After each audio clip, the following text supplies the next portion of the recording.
এখন কি আর খাবো, আমরা ভাত খাবো ডাল দিয়ে শুধু। দ্রব্যমূল্যের দাম বাড়তেছে, ইনকাম তো বাড়তেছে না। বৃষ্টি বদলে আর মাল কম, এই জন্য মালটা একটু দাম বাড়তেছিল। 1 কেজি মাছের দাম 300 টাকা, তো 500 টাকা হলে কি নিমু, কি চলবো আমার ফ্যামিলি। ফলগুলা এগুলো কি বাহিরের থেকে আসে? ফলগুলা এগুলো তো আমার বাংলাদেশি ফল, এই ফলের দামও 80 টাকা। বাজার করতে গেলে সাধারণ ক্রেতাদের চোখে মুখে ভাসছে হতাশা। দর্শক, আজকে আমি কথা বলবো সবজির বাজার নিয়ে। গত কয়েকদিনের ব্যবধানে সবজির দাম বেড়েছে দফায় দফায়। প্রতিটি সবজিতে কেজিতে দাম বেড়েছে 20 থেকে 30 টাকা। দাম বৃদ্ধির জন্য ব্যবসায়ীরা দায়ী করছেন বন্যাকে। মুষলধারার বৃষ্টির দোহাই দিয়ে নগরীর বাজারগুলোয় সব ধরনের সবজি বিক্রি হচ্ছে চড়া দামে। বাজারে বেশিরভাগ সবজি কিনতে ক্রেতা সাধারণকে কেজি প্রতি গুনতে হচ্ছে অতিরিক্ত টাকা। বেশ কিছু সবজির দাম কেজি প্রতি শতকের ঘর ছাড়িয়েছে। ক্রেতা সাধারণের অভিযোগ, ব্যবসায়ীদের অজুহাতের কোনো শেষ নেই। বৃষ্টি বদলে আর মাল কম, এই জন্য মালটা একটু দাম বাড়তেছিল। যেন এখন টমেটো ধরতেছে না খেতে, এখন তো বাইরে থেকে ইম্পোর্ট করতেছে, ওই জন্য তো মালটা দাম হচ্ছে। আমরা তো মধ্যবিত্তের তো হাহাকার অবস্থা। এখন বলছে ওরা যে বন্যার একটা উসিলা দিচ্ছে, যে বিভিন্ন জায়গায় মানে মার্কেটে অ্যাভেলেবেল না, কিন্তু যেভাবে প্রত্যেকটা দাম মানে 80-90 টাকার নিচে কোনো সবজি নাই। এখন আমরা তো চলাটা খুব সমস্যা হয়ে গেছে। এখন কি আর খাবো, আমরা ভাত খাবো ডাল দিয়ে শুধু, ডাল পানি দিয়ে ভাত খাবো। আলু তো দাম বেড়ে গেছে, আগে আলু ভর্তা খেতাম, তাও আলুর দাম প্রায় 110 টাকার উপর চলে গেছে। এখন তো ভাই সিন্ডিকে চলতেছে ভাই, এখন তো সিন্ডিকেট চলতেছে, মানে তরকারি মানে আজ এই দর কাল এই দর, এটা তো মানে ইয়ে করি লাইতে আছে, সিন্ডিকেট করি তো সব জিনিসের দামে বাড়া লাইতে আছে। আমরা তো গেলে তো পাইতেছি না।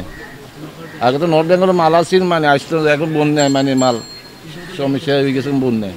বাঙালি ভোজন রসিক, ভাত মাছ মাংস সবজি সাজিয়ে না খেলে যেন তৃপ্তি আসে না। কিন্তু অগ্নিমূল্যের বাজারে সেসব প্রায় স্বপ্ন হয়ে গেছে। সামান্য সবজি কিনতে দিশেহারা যা অবস্থা, তাতে ব্যাগ ভর্তি টাকা নিয়ে পকেটে সবজি আনার জোগাড়। আমরা গাড়ি চালাই, কি খাইমু, কম বেশ নিয়ে আনিয়া তো খাওয়া লাগবো। আমরা তখন না খাই পারতাম না, জিনিসের দাম বেশি, এবার গাড়ি ভাড়াও রিক্সা ভাড়াও জুত মতো হয় না। একবার দিন খাইতেছি কি কষ্ট, খুব কষ্টের দিন দিতেছে। 200-300 টাকা ভাড়া খাটি, এগুলো কি হয়? 500 টাকা ভাড়া লই আইলে খুঁজতেই হয় না।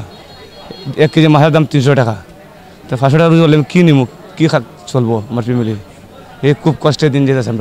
আমরা তো হিমশিম খাই যাচ্ছি, যারা মধ্যবিত্ত, মানে আমাদের অনেক কষ্ট হচ্ছে, কিন্তু এই কষ্টটা আমরা কারে বুঝাবো?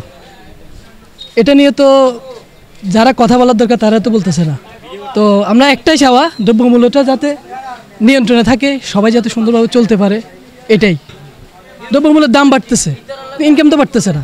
নগরীর চৌমুহনী কর্ণফুলী মার্কেটের কাঁচা বাজার ঘুরে দেখা গেছে বর্তমানে প্রতি কেজি বরবটি বিক্রি হচ্ছে 140 টাকা, কাঁকরোল বিক্রি হচ্ছে 120 টাকা, শসা 100 টাকা, পটল 60 টাকা, কচুর লতি 70 টাকা, চিচিঙ্গা 70 টাকা, তিতাকরলা 80 টাকা, টমেটো 180 থেকে 200 টাকা, কাঁচামরিচ 160 থেকে 180 টাকা, গাজর 180 থেকে 200, বেগুন 100 থেকে 110 টাকা, আলু 65 টাকা, ঢেঁড়স 60 টাকা। বাজার আসলে মানে যে আলু কিনতে 25 টাকা 30 টাকা, আলু খেতে 60 টাকা, লোভ বেছে কিনতে 50 টাকা 60 টাকা, লোভ বেছে 120 টাকা হয়ে গেছে।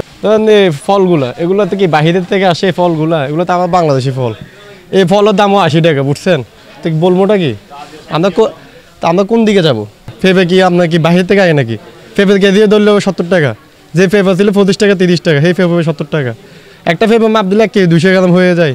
তা আমাদের সে ইনকামের সাথে আপনার মানে ইয়ের সাথে কোনো মিলতেছে না আপনার, আমাদের স্যালারির সাথে, কিন্তু জিনিসের দাম বাড়তেছে, আমাদের স্যালারিটা আর বাড়তেছে না। দাম বেশি হওয়ায় কেনার পরিমাণ কমিয়ে দিয়েছেন ক্রেতারা। তারা বলছেন নিত্যপণ্যের বাজার দর নিয়ন্ত্রণহীন থাকার কারণে জীবনযাত্রার ব্যয় বাড়লেও বাড়েনি আয়। প্রতিদিন রান্নাঘরে যেসব উপকরণ দরকার তার প্রায় সব কিছুরই দাম বেড়েছে, ফলে সাধারণ মানুষের জীবিকা নির্বাহ কঠিন হয়ে পড়ছে। গত 10-15 দিনের মধ্যে দেখা যাচ্ছে যে অনেক দাম বেড়ে গেছে, প্রত্যেকটা প্রোডাক্টেরই দাম বেশি। যেমন টমেটো আজকে বিক্রি করতেছে, কেউ বলতেছে 160 টাকা, কেউ বলতেছে 200 টাকা, কেউ বলতেছে 180 টাকা, মানে যার কাছ থেকে যেভাবে নিতে পারে, নির্দিষ্ট কোনো দাম নাই। এক সময় আমাদের এরশাদ সরকারের আমলে বলতো যে কি বেশি করে আলু খান, ভাতের উপর চাপ কমান, যে চালের দাম বেশি ছিল, আলুর দাম কম ছিল। এখন আলুও তো মানে 60 টাকা 70 টাকা, এটাও মানে মানুষের রেঞ্জের বাইরে চলে গেছে। বিক্রেতারা বলছেন বৃষ্টির কারণে সরবরাহ কমে যাওয়ায় বাজারের আড়তে প্রতিটি তরকারির দাম বেড়েছে, তাই তাদেরও বেশি দামে কিনে বেশি দামে বিক্রি করতে হচ্ছে। ক্রেতারা বলছেন বাজারে সবকিছুর দাম আকাশ ছোঁয়া, কোনোভাবে নির্দিষ্ট আয়ে জীবনযাপন সম্ভব হচ্ছে না। রাহাত হাসান, বিশেষ প্রতিবেদন, চিটাগং লাইভ।